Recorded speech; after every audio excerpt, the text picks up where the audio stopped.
Hey there, gang, and welcome to the Locker Room. Coach Giggs here, and today's message, run your race. Oh my goodness, are you running your race or you're running someone else's? Are you motivated by your own personal deep why and goals for you, or are you running someone else's race and going by what they want and they need?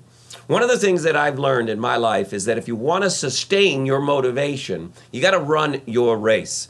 We need to compete with one another for sure, and that's fun.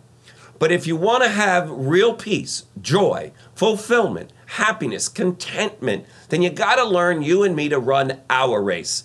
Have goals that are personal to you. Don't want a swimming pool as an example, and because your neighbor has it, and so therefore I'm going to have one, when you have no intention really on spending a lot of time in it. We just built in my home an incredible pool, and the reason is simple.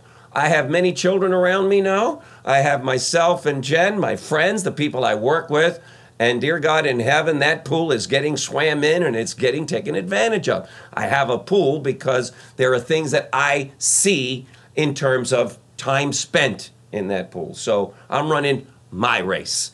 I'm going after my goals. I'm not going after someone else's goal. It's important that we work as a team, but we need to run our own races.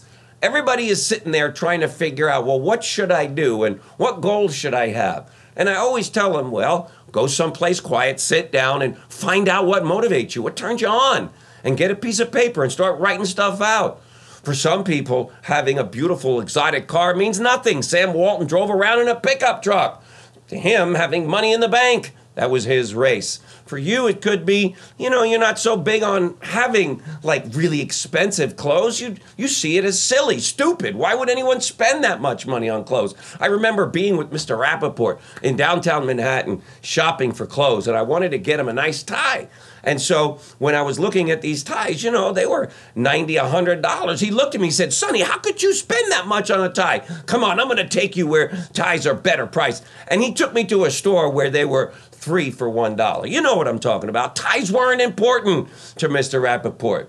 Did he have a lot of money? You bet he did. Did he have a lot of success? Absolutely. But he was running whose race? His race. Let's all run our own races.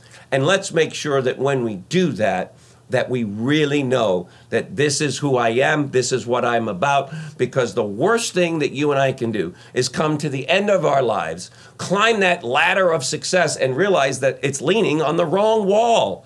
I'm all about quality of life now. That's very, very important to me.